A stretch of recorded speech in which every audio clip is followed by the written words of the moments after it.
Hello friends, welcome back to my channel. My name is Shelby and today I am super excited to be doing the Splendid Spring Book Tag.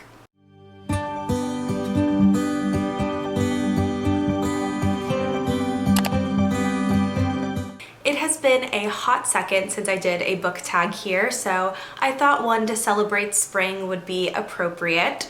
This tag was created by Victoria Mann over on YouTube. I will link her down below to give credit for the tag, and it's a pretty big one, so I have a huge stack of books here to go through, and I tag anyone who is interested in doing this tag to do it, so I hope you guys enjoy. The first question in this tag is, everywhere you look, flowers are blooming. Choose a book you love or think you will love with flowers on the cover. So I chose a book that I love that has flowers on the cover, and it is Small Favors by Erin A. Craig. This is kind of like a horror book with fantasy elements mixed in. It is very cool. It has flowers on the cover, as you can see, so it counts for this prompt.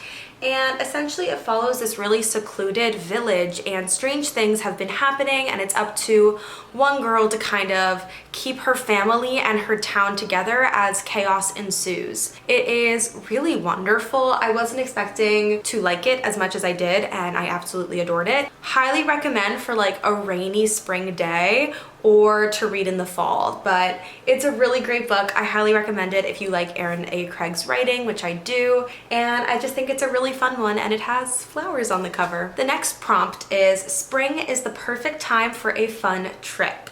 Choose a book you've read or would like to read while traveling from one place to the other. So I thought People We Meet on Vacation by Emily Henry would be really good for this prompt because it is a book about travel.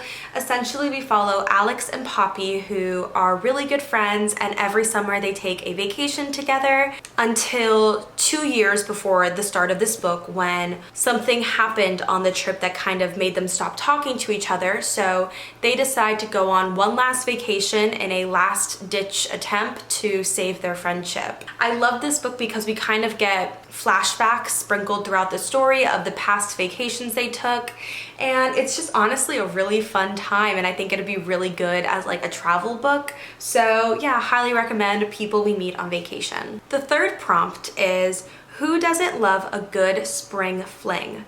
Choose a book you were obsessed with for a short period of time, but then you swiftly cast aside. So this one was a little hard. I kind of had to dig through my Goodreads and my bookshelves to think of a book that I was obsessed with, and then I kind of stopped talking about or stopped hanging out with.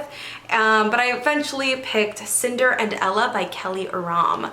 This was like my favorite romance book for all of middle school and high school. I was obsessed, so a little bit longer than a spring fling, and I just haven't really like reread it or talked about it much since I initially was obsessed with it, so I would count that as kind of like a come and gone fad.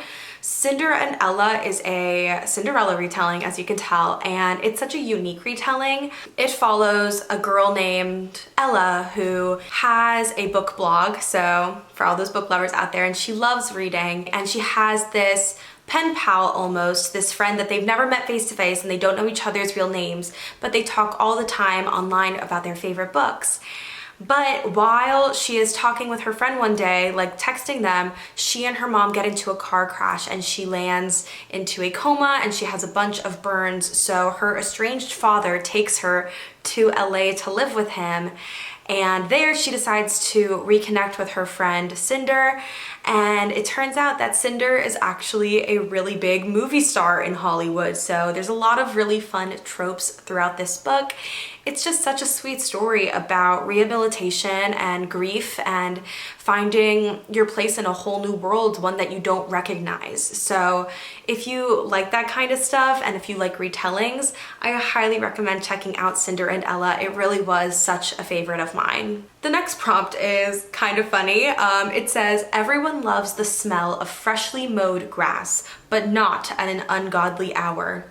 Choose a book that personifies a middle-aged dad waking up at 7 a.m. on a Saturday to mow the lawn when he should be sleeping like the rest of us. Not gonna lie, this was a strange prompt, probably one of the strangest prompts I've ever seen on a book tag. I kind of interpreted it as, what is a book that was annoying to read, because it's annoying when you hear that lawnmower going at 7 a.m. and you just want to sleep. So I think that that's kind of what the tag was talking about. So I picked a book that was annoying to read. For me, that was Echoes and Empires by Morgan Rhodes. I gave this book 3 stars. There were aspects of it that I liked. I definitely thought it was like an okay fantasy book, but I was definitely annoyed with the characters and the plot progression a lot of the times during this book. It all felt very predictable and very slow to me, so I was definitely annoyed quite a few times reading this book. Not enough to like toss it across the room or to DNF it as a whole. As I said, there were aspects that I liked, but it was definitely very annoying at times, so I definitely would count this as working for that specific prompt. So yeah, that is Echoes and Empires. So the 5th prompt, we are halfway through, but the 5th prompt is, a surprise rain shower might spoil your outdoor fun, but don't worry, the sun will be back. Choose a book that made you really sad, but the sun still shines in the end. So for this prompt, I decided to go with a book that I have been recently obsessed with. So get ready for me to be talking a lot about this book in the future, because I am on a mission to get everyone to read it. And that would be The Simple Wild by K.A. Tucker. I was not expecting to cry in this book. I was not expecting to feel as sad as I was at some points in this book, because it's a romance and you don't really associate darker, harder themes with romance. But this book, on top of being a romance, is about a girl reconnecting with her father, who she hasn't seen in 24 years and she hasn't spoken to in 16 years. And the reason that she gets in touch with him again is because he has been recently diagnosed with cancer and she doesn't want to regret not getting to know her father before he passes. So there's that really sad element of the book, and I was like heartbroken for so much of it, because you kind of know as they're reconnecting that there's this deadline at the end, because what he has isn't curable. So that definitely made parts of it really sad, but it also made it really meaningful, and there was definitely some bright spots at the end. So I really enjoyed this book. It was just a whole flurry of emotions, a hurricane of emotions, if you will.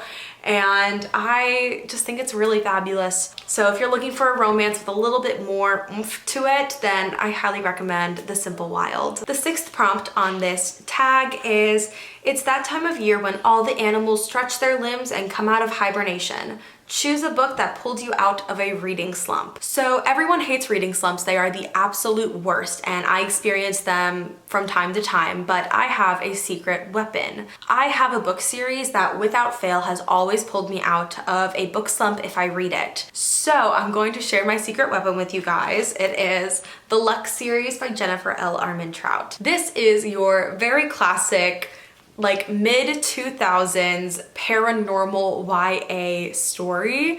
Like, think of everything paranormal from that era. It is personified in this book. It is one of my favorites. It is a book that has meant so much to me for so long. It really honestly like got me back into reading really fully when I was in middle school and I was kind of taking a break. And in it we follow Kat, who is also a book blogger actually, so another character you can relate to.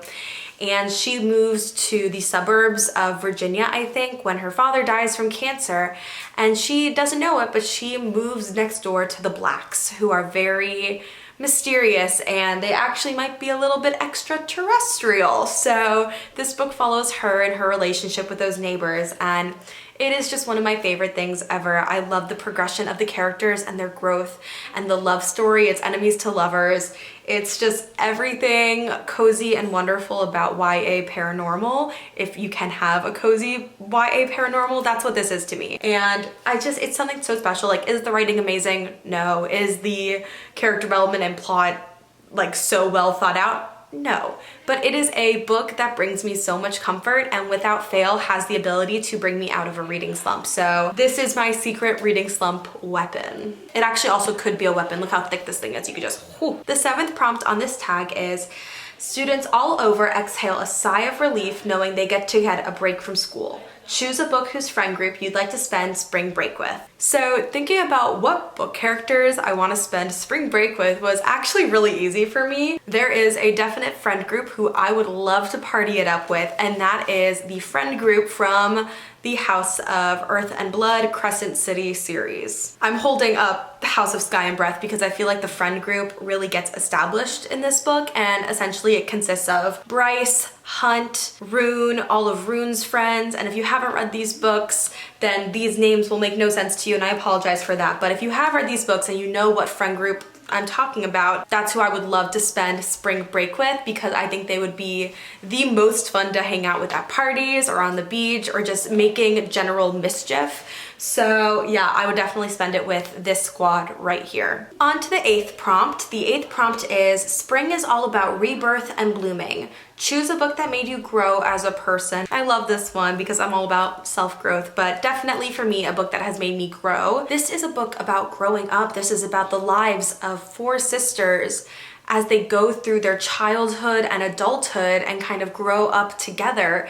It is such an amazing book to read. I recently read it. I underlined my favorite passages, and there's just so many good life lessons in this that really made me examine my own life and my own relationships. So if you need kind of like a little boost to your soul, this is such a great book to read, and I recommend it to anyone who has the time to read it, because I just think there's just some really great lessons in here that I definitely will be taking with me to the next stage of my life, because I am about to graduate college and I am about to enter the real world. So that kind of rebirth, that reset I'm about to get is terrifying, and this is a book that's definitely, I think, gonna help me through that. The 9th prompt on this tag is a picnic at the park is the perfect springtime activity.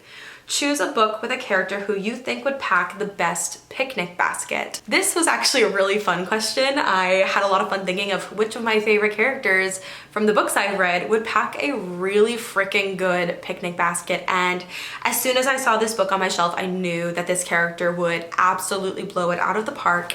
And that would be Hazel from Josh and Hazel's Guide to Not Dating. Hazel is, to say the very least, an eccentric character. She is over the top, she does crazy things, and she doesn't care really what people think of her. She just does what feels right to her, and I love that confidence and that worldview almost, and I feel like she would pack the most ridiculous picnic basket. Like, I can imagine her packing like foods that you forgot from your childhood. She would try to bake something and it would be absolutely disgusting because she would like make a mess in the kitchen and then just throw that all into a container and put it in the basket. I feel like she would put games in the basket and coloring books and a whole bunch of other fun stuff, maybe like a scavenger hunt, because that's who she is, and she is fun and over the top and she doesn't care who knows it. So this is a character that I try to take with me a little bit every day. I wish I could live my life the way Hazel lives hers, and I think a picnic basket by her would be the most colorful, messy, coolest thing at the picnic. The final prompt for the Splendid Spring book tag is, for many, spring is the first break from the bitterness of winter. Choose a book that is the embodiment of sunshine. When I think sunshine, I think Heartstopper by Alice Oseman. This graphic novel is all the warm and fuzzies wrapped up into really adorable pictures. It follows the romance between Nick and Charlie as they both attend this all-boys private school in England. Charlie is the only person out in their grade, and he becomes friends with Nick, who is a rugby player and very popular, and they start to see that there's more between them than just friendship, and Nick is kind of working to come to terms with his own sexuality while Charlie is struggling with his feelings for this boy he thinks is straight. So it's this really great dynamic. Their friendship and romance just blossoms into something so beautiful that spans over the course of 4 graphic novels. There's going to be a TV show soon on Netflix, so if you want to be ahead of the curve, read Heartstopper. Please read Heartstopper. You will love it. And I am so excited personally to see the show. And this book, I can't stop smiling. It's perfect. It's sunshine. It's happiness. It's light. Read Heartstopper. And that is the Splendid Spring book tag. I hope you guys enjoyed. Once again, I will link the creator of this tag down below, and I tag anyone who wishes to complete it. Be sure to tag me in your video so I can see that you did it. I would love to see your responses to any of these questions, or just comment down below the responses to your questions because I think that'd be super interesting. If you guys like this video, please don't forget to like, subscribe, and comment. Hit the notification bell to get updates on when I post. I post every single week, and I'll see you in my next video. Bye!